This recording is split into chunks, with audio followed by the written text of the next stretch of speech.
Hola, en este video que realizamos Araceli, Julia y yo, Rocío, vamos a hacer la presentación de nuestra monografía que presentamos para la materia de Economía Neoclásica de la carrera de Economía Política de la Universidad Nacional de Lanús.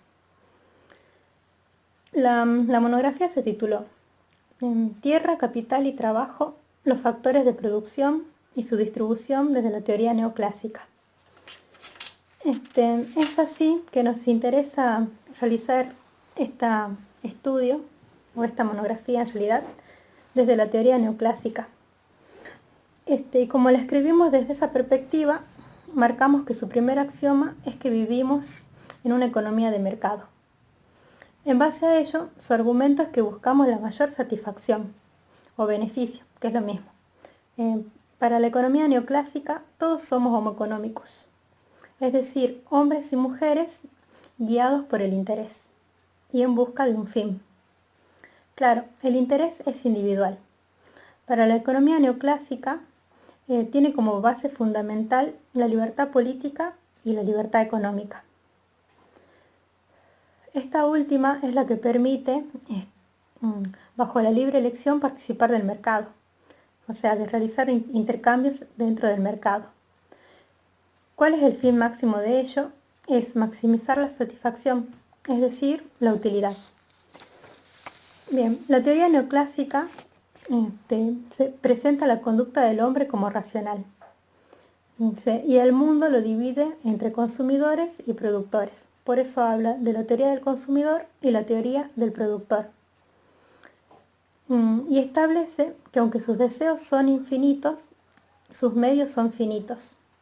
Entonces, ambos, el productor como el consumidor, tienen restricciones para consumir o para producir. Las restricciones del consumidor son el precio de la mercancía y el ingreso de su salario. En cambio, las restricciones de los productores son la tecnología disponible, el precio de los bienes a producir y los costos de producción. Aquí en esta monografía vamos a desarrollar qué son los factores de producción, cómo pueden sustituirse uno por otros y finalmente los desequilibrios que se dan en el mercado de trabajo. Analizar los factores de producción, es decir, el trabajo, la tierra y el capital. La teoría neoclásica lo hace desde la perspectiva de una empresa. Es decir, que los tres factores de producción conforman la producción total de la empresa y por lo tanto sus precios van a ser los costos de esa empresa. El precio de cada factor, que para el trabajo es el salario, para el capital es el interés y para la tierra la renta, está determinado por el mercado, o sea, por la oferta y la demanda, al igual que cualquier otro bien o servicio. La empresa busca maximizar sus beneficios y minimizar sus costos. Y para entender esto, primero es necesario aclarar algunos conceptos. El primero de ellos es el producto marginal. El producto marginal es la cantidad de producto que añade a la producción total una unidad adicional de un factor de producción, ¿sí? O sea, la cantidad de producto que puede producir una unidad más de un factor en un factor específico de producción. Esa cantidad de producto a su vez va a ser el ingreso marginal para la empresa de esa unidad adicional del factor de producción, porque ese producto al venderse genera el ingreso. Y por otro lado está el costo marginal, que va a ser el precio de una unidad adicional de un factor de producción. O sea, el costo es el precio del factor de producción. Una unidad adicional va a implicar un costo marginal. Y por último, el beneficio marginal, que vendría a ser el resultado del ingreso menos los costos, o sea, las ganancias netas. De esta forma, entendiendo que los rendimientos marginales son decrecientes, es decir, que el producto marginal va disminuyendo a medida que se aumenta la cantidad de unidades del factor de producción. Es decir, que si yo añado, por ejemplo, un trabajador, va a añadir a la producción total, por ejemplo, 100 unidades, y el siguiente 90, y el siguiente 80, y así. Y de esta forma el ingreso marginal va a ser decreciente. Por lo tanto, y el beneficio marginal también va a ser decreciente. Por lo tanto, se va a buscar producir al punto en el que el beneficio marginal sea cero, o sea que el ingreso marginal sea igual al costo marginal. Porque si los rendimientos marginales son decrecientes, después de los beneficios nulos, los beneficios comenzarían a ser negativos, por lo tanto a la empresa no le convendría seguir aumentando más unidades de producción. Y retomando, el costo marginal dijimos que era el precio del producto. Por ende, el nivel de producción que va a buscar tener la empresa va a ser en el que el costo de ese factor de producción, es decir, su precio, ya sea el salario, el interés o la renta, sea igual a su producto marginal. Todo esto funciona porque la teoría neoclásica entiende que todos los factores son perfectamente sustituibles entre sí. Esto quiere decir que yo, por ejemplo, entendiendo que la suma de los tres factores me da la producción total, o sea que un poco de un factor, un poco del otro, un poco del otro, me va a dar una unidad de producción. Yo puedo restar un poco de un factor compensándolo con otro, y la producción total no se va a ver alterada, digamos. En este sentido, como podríamos decir que cierta cantidad de un factor equivale a cierta otra cantidad de otro factor. Y el nivel óptimo de producción va a ser el cual en el que el producto marginal de cada factor por una unidad monetaria, es decir, el producto marginal dividido el precio, que no ese cociente nos da el producto marginal por peso de costo, sea igual en cada factor, es decir, el producto marginal por unidad monetaria sea igual en el trabajo, en el capital y en la tierra. Ese es el nivel óptimo de producción, y se da porque los factores son perfectamente sustituibles entre sí. Ahora sí, veamos en particular cada factor de producción. La tierra es uno de los factores de producción que corresponde a la actividad productiva que no fueron realizadas directamente por el hombre. Incluye el suelo, el subsuelo, el agua y otros recursos naturales. Su retribución se denomina renta y refleja el valor de su productividad. La oferta de este valor productivo se considera fijo, pero en realidad puede variar, ya que la oferta de tierra dedicada a la producción de un cultivo se puede ampliar y así reducir el del otro cultivo. Por ejemplo, cultivar menos trigo y más algodón. Entre las distinciones de renta encontramos la renta de la tierra, como aquella que percibe el propietario, la renta agraria, la que es obtenida por quien explota la tierra agrícolamente, y la renta económica, la más importante dentro de la teoría neoclásica, ya que refiere al rendimiento de un factor de producción por encima del costo de oportunidad. Cuando hablamos de capital, hablamos de los bienes duraderos que no se dedican al consumo, sino a la producción de otros bienes. Es necesario distinguir el capital en dos partes. Por un lado, el capital físico, que es el que representa el stock de bienes producidos, por ejemplo, la mercancía, las maquinarias y las propiedades, donde se encuentran las fábricas o la mercancía. Y por otro lado está el capital financiero, que es el que permite la adquisición del capital físico.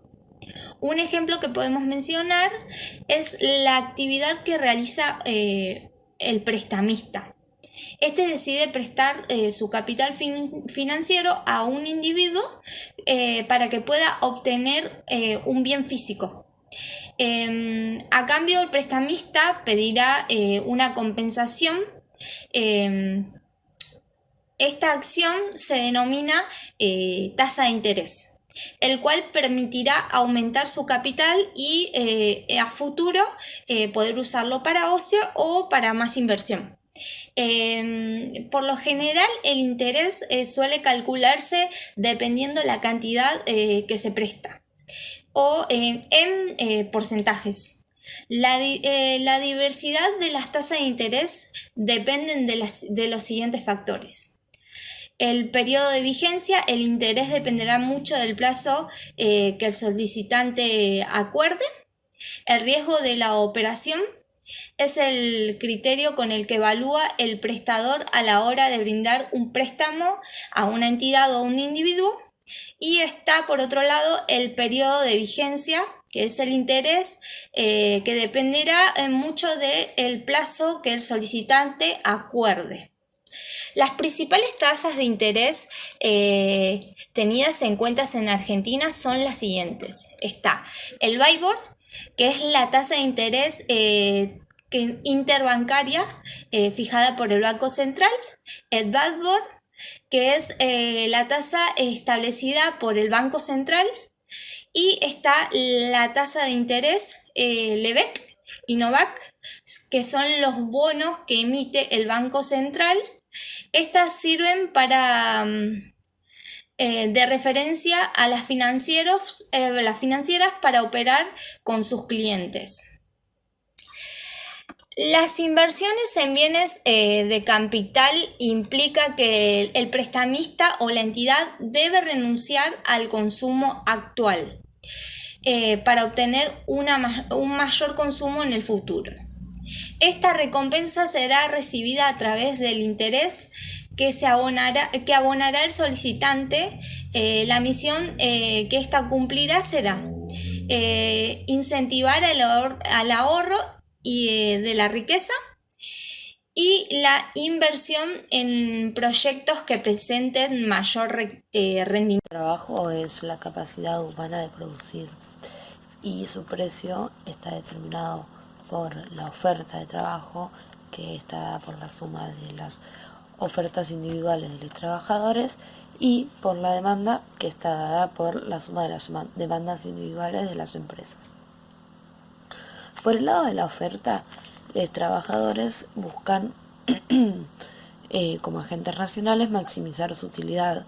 Por ende, van a producir en el punto, suponiendo que la utilidad de las cosas es decreciente, en el punto en el que el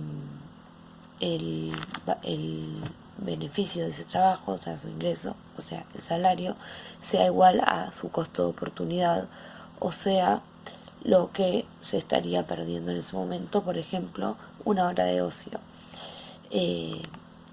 Por ejemplo, entonces va a ofertar un trabajador la cantidad de horas de trabajo que haga que el valor de una de esas horas en salario sea igual al valor de esas horas en ocio. Esto se puede entender también como el salario, como la capacidad de consumir. Entonces, en el punto en el que la utilidad de ese consumo sea igual a la utilidad de ese ocio.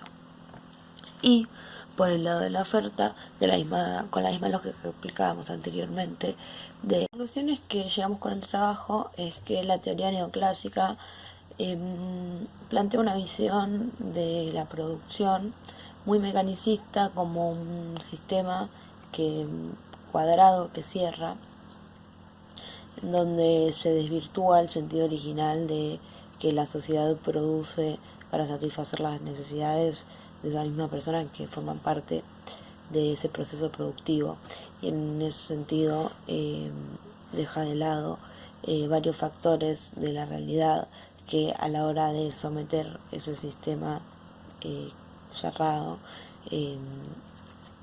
se desfigura, y al hacer eso, al partir de esa base, cae en ciertos errores, como por ejemplo suponer que la culpa del desempleo, la responsabilidad del desempleo está en los propios desocupados al no aceptar un salario más bajo.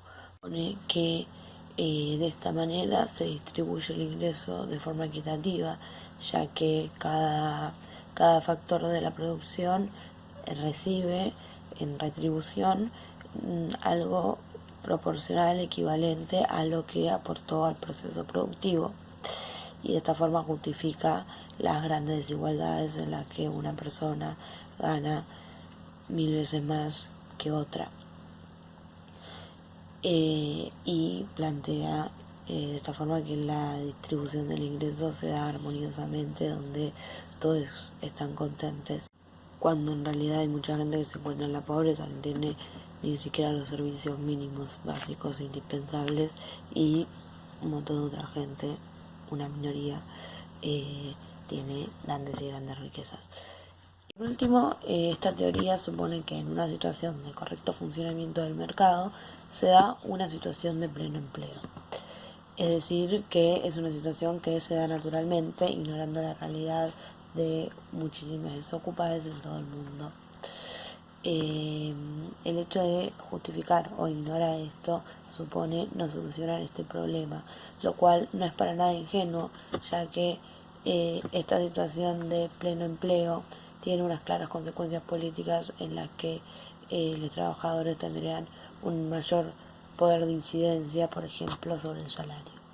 Para finalizar, preparamos un compilado de pequeños frases o discursos de políticas a lo largo de la historia argentina, en donde entran en juego algunos de los conceptos de los que estuvimos hablando recién, y reflejan todos estos videos cómo esto es parte de la política cotidiana, y cómo a su vez la economía es necesariamente política.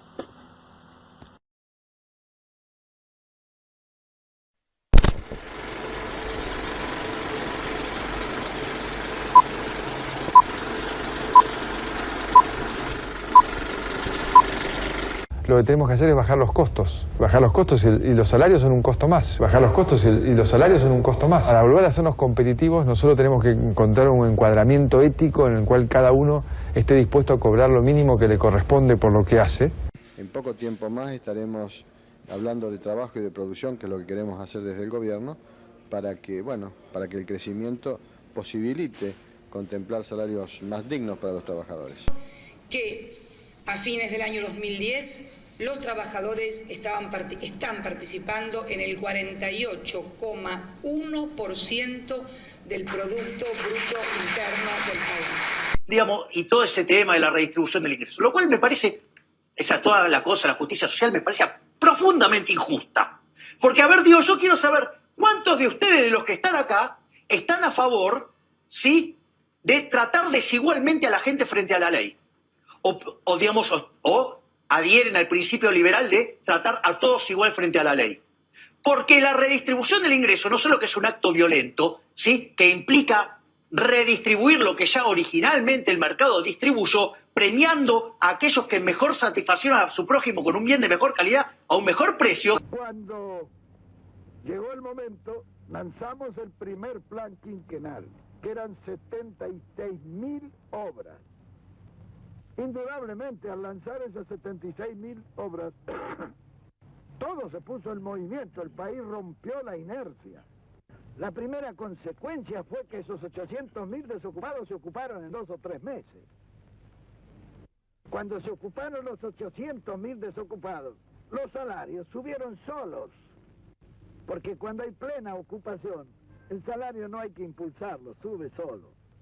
Lo que ha hecho el ministro de Trabajo es exhortar a que se comience a medir el aumento de productividad de una manera seria entre la parte de los trabajadores y los empleadores en el ámbito del Ministerio de Trabajo, que a los buenos acuerdos a los que se llegue en materia de medición de productividad los va a homologar y van a servir de base para que se pueda hablar de aumentos salariales respaldados por aumentos de productividad. Y lo que todos tienen que entender es que lo que necesitamos es seguir teniendo fábricas abiertas, obreros con buenos salarios y gente que consuma. Hoy, el 40% de la facturación de Iveco, más de 3.300 camiones, se hace con la reorientación que dimos a ese subsidio del REFOP y que permite que los trabajadores de Iveco tengan trabajo, produzcan camiones y además los transportistas lo puedan adquirir con tasas adecuadas porque lo hacemos con financiamiento a través del Banco Nación, que también coloca su parte. Esto es lo que yo digo, articulación inteligente entre el sector público y privado. A través de la política actual se ha tendido a que las mejoras salariales se efectúen en un ámbito de aumento de la producción y de productividad. En el proceso de recuperación de nuestra capacidad adquisitiva hemos ido liberalizando esta política salarial y a partir del 1 de septiembre pasado, o sea de 1979, la misma consiste en que el Estado fija periódicamente los niveles de los salarios mínimos y de los llamados básicos de convenio. Y por encima de ellos existe plena libertad para la concertación por acuerdo de las partes del nivel correspondiente para la remuneración del trabajo. Es la distribución lo que genera un crecimiento, que primero tiene que venir ese mercado interno y esa demanda que le dé motivos a nuestros empresarios que lo saben hacer para invertir. Invierten cuando hay quien compre. No se trata de esperar que derrame, se trata de distribuir la riqueza en la Argentina para que esa distribución genere inversión y crecimiento.